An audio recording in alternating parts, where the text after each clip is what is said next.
Welcome back. Joining us in studio right now, we have Heatherlynn from Camp Bow Wow, and I'm so excited that you are here because we are talking summer pet safety tips. It's hot out there for our furry friends. It is. It's a super important one being in Louisiana. Yeah, and you brought Ollie with you, certified good boy. And so, okay, for dogs like Ollie that have a lot of fur, it can get really hot out there for them. It can. That's why we decided to have him come and sit with me. He's a great example of a couple of things. We love to get dogs that don't do well in heat. So these dense and double-coated dogs need a lot of help staying safe, and also dogs with lighter skin.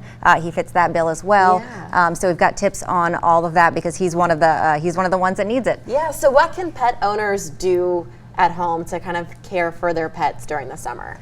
Well, we've got to keep them cool, and we've got to start thinking ahead. Okay. So we are looking for things things that can happen would be dehydration and heat exhaustion, and they can happen super quickly. So of course, everybody should know by now, we're not leaving dogs in cars. No. There's no air in that's fast enough to run in and out. Even with the windows down. Even with the windows down. In under 15 minutes, that's all it takes for heat stroke. So of course we're not doing that.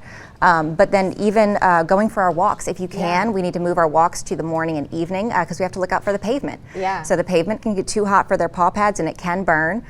So if you do have to take a walk out in the sun, then you can use your hand, you press it firmly to the ground, and if you can sit there comfortably for 10 seconds, it's good. If you're not comfortable after 10 seconds with the temperature on your hand, neither will they. Yep, that's the best little gauge that we can use to try to make sure. I mean, of course, we can try to walk them in the grass, things like that, but if we can move it to the safer parts of the day, that'd be wonderful as well. Absolutely. And I'm sure hydration is key too. It's very, very important. And giving them water and then bringing your own water on walks that maybe you wouldn't have needed before. Because another thing that we need to look out for is poisoning from chemicals or bacteria when they run over to that unlikely water source. So that pond that they weren't interested in or that little pool that they wouldn't normally drink from, bring your own water. Some of the organisms and bacteria that can be in those bodies of water can make our dogs sick. So bring your own water and bring lots of it. Even if they're not big drinkers on walks, make sure they have something. They can get hot really, really fast. Yeah, and so I know my own dog, he's short hair.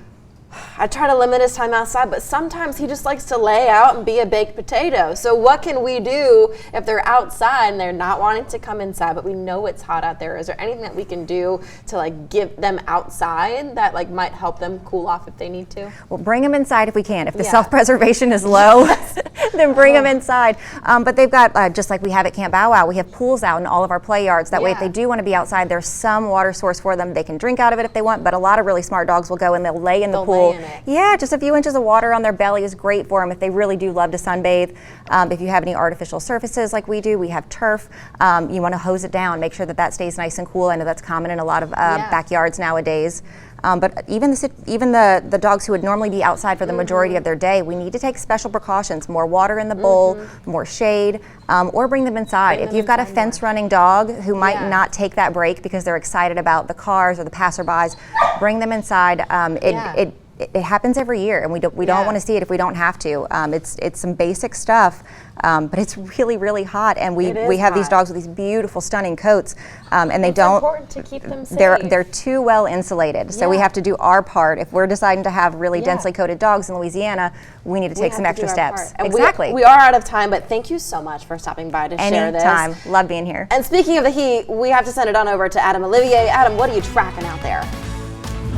Well, we got a lot going on, including